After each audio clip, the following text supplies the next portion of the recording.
इन्हीं 4 या 5 फंड्स में I try and make sure कि I have equal weight across value style of investing funds, momentum style of investing funds, and growth style of funds. So understand, in 4 or 5 funds, I've been able to do 3 things. Large mid small ka equal weight, value growth momentum ka equal weight, and a little bit of global investing. अच्छा, Right? Global investing कैसे? Domestic equity funds जो 20-30% अपना पैसा globally invest करते हैं. अब इसका फायदा क्या है? मैं जब एक नेस्डैक 500 ETF में या फंड ऑफ फंड में इन्वेस्ट करता हूं, मुझे मेरे स्लैब रेट के हिसाब से टैक्स भरना पड़ता है, राइट? पर जब मैं डोमेस्टिक फंड में इन्वेस्ट करता हूं जो 30% बाहर इन्वेस्ट करता है, मुझे 12.5% टैक्स देना पड़ता है. So this is a tax arbitrage. 1.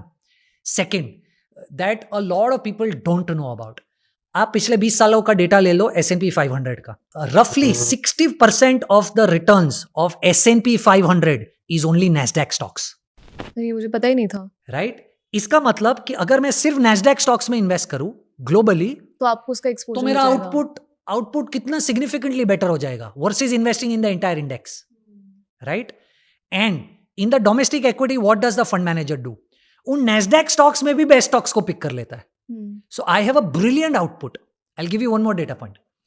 In the last 10 years, you will be surprised hearing this, except for India and US, there is no other developed market or emerging market that has even beaten India fixed income returns. Really? Yes. Okay. Ab, there is only one market, if I'm not wrong, it is Taiwan, जिसने last year कुछ 60-65% return दिया था एक साल में, इसलिए उसका data बड़ा स्क्यूड लग रहा था. विच मीन्स कि अगर मुझे इंडिया के बाहर कहीं पर भी इन्वेस्ट करना है, वो सिर्फ यूएस है, राइट? और यूएस में भी S&P का डेटा दिखा रहा है कि 60% नैस्डैक है, तो मुझे यूएस में भी नैस्डैक में इन्वेस्ट करना है.